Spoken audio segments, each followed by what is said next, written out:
Two prisons, one question. Which one destroys you faster? That's not a rhetorical opener. That is a documented, medically studied, legally contested, federally unresolved question sitting at the center of the American prison system right now. One of these places changed because the men locked inside forced the outside world to pay attention. The other one, nobody who goes in has any reason to believe the outside world is coming. And the man who ran it, the warden, called it a clean version of hell. Not a prisoner, not a lawyer, the warden. If you're into real stories with real stakes and no clean endings, subscribe right now. We do this every week. Pelican Bay State Prison, Crescent City, California. If you've never heard of Crescent City, that's by design. Small coastal town right up against the Oregon border, so far from anything that locals call it the last stop before you leave the state. The California Department of Corrections didn't plant a maximum security prison there because it was convenient. They chose it because it wasn't. Remote, invisible, the kind of place a facility could operate for decades without anybody outside ever asking what was happening inside. Pelican Bay opened in 1989 as the most restrictive prison in the California state system, and it came built around one specific feature that made it unlike anything that existed before: the Security Housing Unit, the SHU, 1,024 cells of solitary confinement sealed inside a structure that functioned as a separate prison within the prison. No windows facing outside. A frosted skylight overhead let in a wash of light, but nothing else.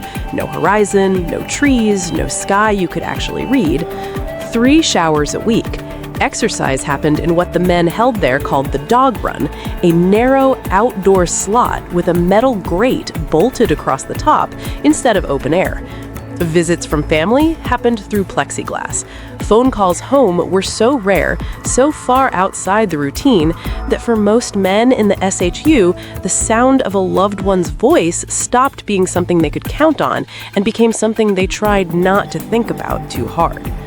Now, here's where this gets into territory that most people have genuinely never heard, and I need you to stay with this part because it changes how the rest of the story lands. Pelican Bay's SHU was not built for men who had done something violent inside the prison. It was built for men who were validated as gang members.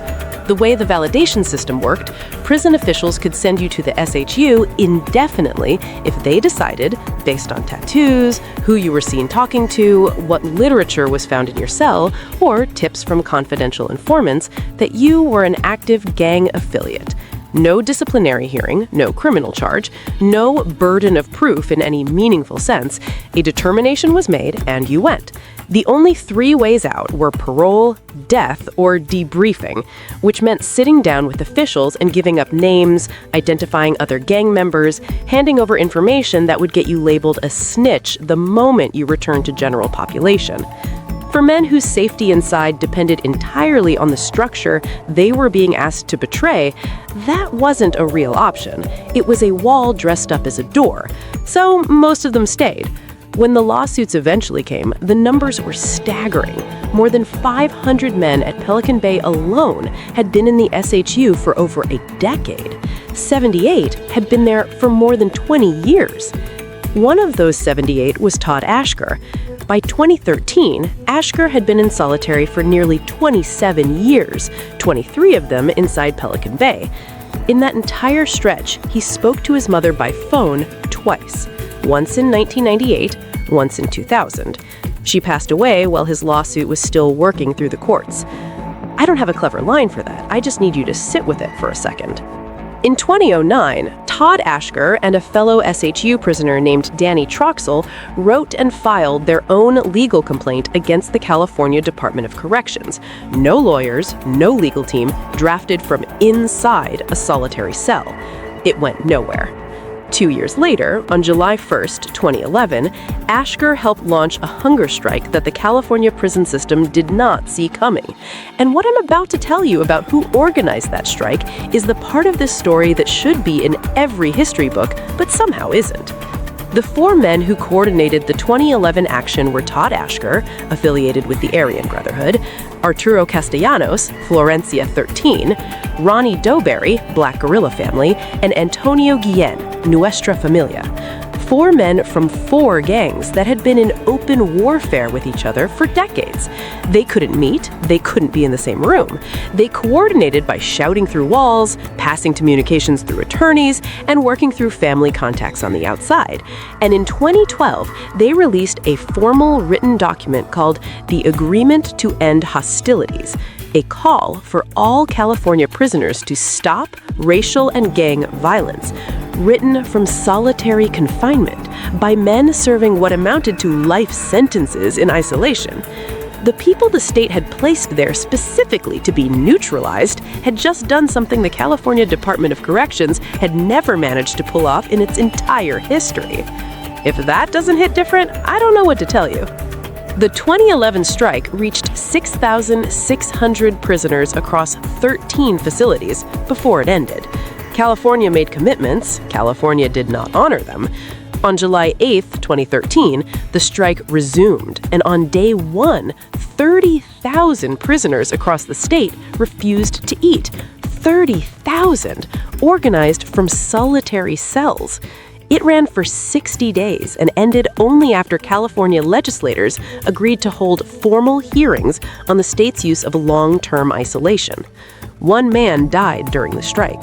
The media coverage following was brutal for the state. The Center for Constitutional Rights had entered the litigation in 2012, and on September 1, 2015, the case, Ashker v. Governor of California, reached a settlement. Indeterminate solitary confinement based on gang validation was ruled unconstitutional. California was required to dismantle the system, draw down the SHU population, and move men through a structured step-down program within 2 years. A year later, the Center for Constitutional Rights confirmed that indefinite solitary confinement in California had dropped by 99%. The Pelican Bay SHU has largely been repurposed as a minimum security facility. Todd Ashker, the man who filed his own illegal complaint from a solitary cell, walked into a prison dining hall and sat at a table with other people. He said he sat there thinking, so this is what it feels like to share a meal with another human being. That moment happened in 2023, 34 years after the institution that tried to erase him first opened its doors. Keep that ending in mind, because what comes next doesn't have one. ADX Florence, United States Penitentiary Administrative Maximum, Florence, Colorado. Sitting on 37 acres of high desert about 100 miles south of Denver, wrapped in 12 gun towers, 1,400 remote-controlled steel doors, motion sensors, pressure pads embedded in the ground, and 12-foot fences layered with razor wire. It is the only federal Supermax in the country. It opened January 10, 1995, and it exists because of two murders. On October 22, 1983, two correctional officers at USP Marion in Illinois were killed by inmates on the same day, within hours of each other. Marion went into permanent lockdown after that. It became the model. Florence was built to be the permanent version of what Marion had improvised. Not a response to a crisis, but a facility designed from scratch so the crisis couldn't happen again. The answer to the question, what do you build when maximum security isn't enough? The criteria to land at ADX are specific, and they are serious. You killed or assaulted a staff member inside the federal system. You escaped or made a credible attempt to escape from a high-security facility. You ran a criminal organization through the prison system. You're a verified national security threat. You don't end up here for what you did on the street. You end up here for what you proved you'd do when they tried to hold you somewhere else. Former warden Robert Hood ran ADX from 2002 to 2005. He said publicly that the facility is not designed for humanity, not built for rehabilitation, full stop. He called it, in a separate interview, a clean version of hell. Robert Hood was the man responsible for running it. That's his description. Each cell is 7 by 12 feet, and everything in it, the desk, the seat, the bed, is poured as one continuous structure out of the floor, so nothing can be detached and turned into a weapon. A shower inside the cell runs on a timer. A 4-inch window sits at an angle calculated so a man can see a sliver of sky, but cannot orient himself within the building, cannot see the yard, cannot see another face. Food comes through a slot. Medical checks happen through a camera mounted at the door. When a prisoner gets outdoor time, it's in a walled enclosure, alone. When he gets indoor exercise, it's in a stripped room with a single chin-up bar, also alone. The maximum time outside the cell each week is 10 hours. The other 158 hours happen inside those walls, with nothing but the mind for company, and whatever that mind does when it's left alone long enough. There has never been a successful escape from ADX Florence. Not one attempt has come within reach of succeeding. The men held there read like a catalog of the worst days in recent American history.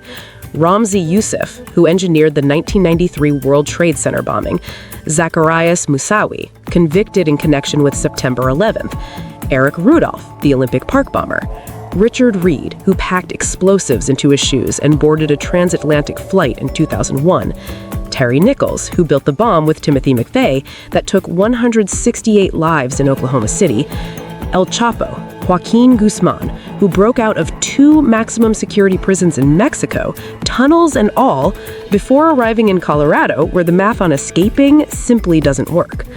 Ted Kaczynski spent 25 years at ADX before dying there in 2023.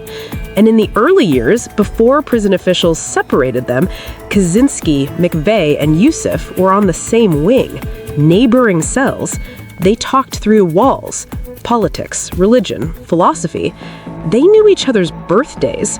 The Unabomber, the man behind Oklahoma City, and the architect of the first World Trade Center attack, exchanging ideas a few feet apart on a quiet night in southern Colorado. There was a wing the staff called Bombers Row. Just let that breathe for a moment. Now here's where this story turns in a direction that I think about a lot. By 2024, 9 confirmed suicides had occurred at ADX. Self-mutilation has been documented at the facility, and in multiple cases, it followed a pattern that reads like a trap with no exit. A prisoner injures himself, gets punished for it under disciplinary policy. The punishment deepens the psychological deterioration that caused the injury, and the cycle repeats. Jack Powers arrived at ADX with no prior mental illness on record. After 15 years inside, he described the experience as being buried alive.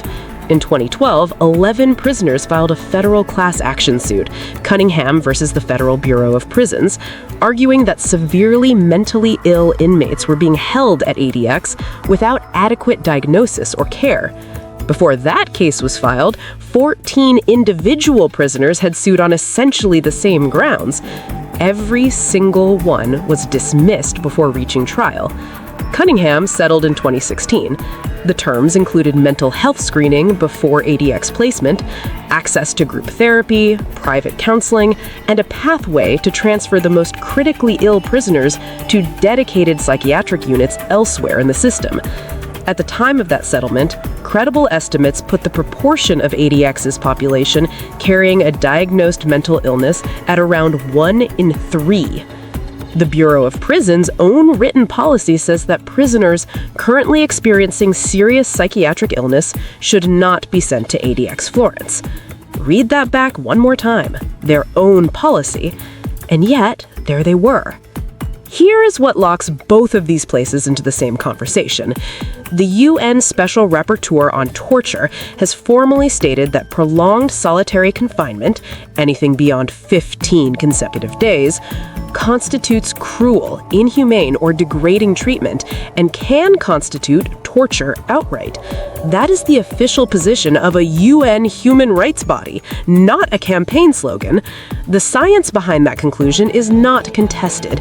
Extended isolation produces hallucinations, an inability to tolerate ordinary sensory input, cognitive collapse and paranoia, not as rare complications, as reliable, predictable outcomes of cutting a human brain off from the social contact it is built at a biological level to require.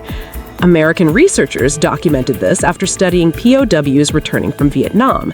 That knowledge entered the system. It did not stop the system. The United States has never signed on to the UN's definition. Make of that what you will.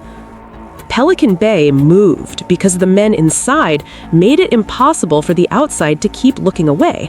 They crossed gang lines nobody had ever crossed, built a coalition from solitary cells, organized a strike that pulled in 30,000 people across a state prison system, and dragged the policy into federal court until the legal ground it stood on gave way. The building is still there. The policy that defined it is gone. And the scale of what it took to achieve that, nearly 3 decades, 2 hunger strikes, dozens of legal filings, a landmark federal settlement, tells you exactly how hard the institution resisted every inch of the way. ADX has never faced anything close to that moment of reckoning. The men held there have fewer legal options under the federal system, and generating public pressure around prisoners whose names are synonymous with mass casualty attacks is not straightforward.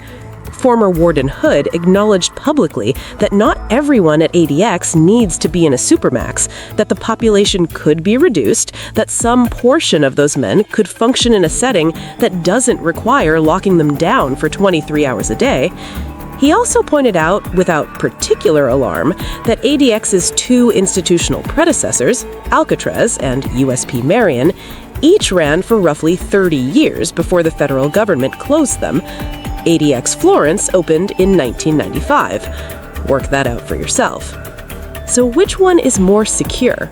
ADX, no ambiguity, no asterisk, 0 successful escapes, 0 internal violence between prisoners because there is no contact between prisoners to produce it. The facility does exactly what it was built to do. But that answer is the easy part. The harder question is what it costs to run a place like that, what it costs in money, in legal exposure, in the condition of the human beings who live inside those walls for years, sometimes decades, and whether the country is ever going to be forced to answer for it the way California was. Pelican Bay proved that even the most entrenched system can be moved when the pressure is sustained and public enough. ADX hasn't met that pressure yet. Whether it ever does comes down to whether people outside those Colorado fences decide the question is worth asking. Right now, the loudest answer to that is silence. If this is the kind of content that actually stays with you, not just the facts, but what those facts say about what gets decided quietly and kept out of sight, you're in the right place. Subscribe. Every week, we go somewhere most people never look. I'll see you in the next one.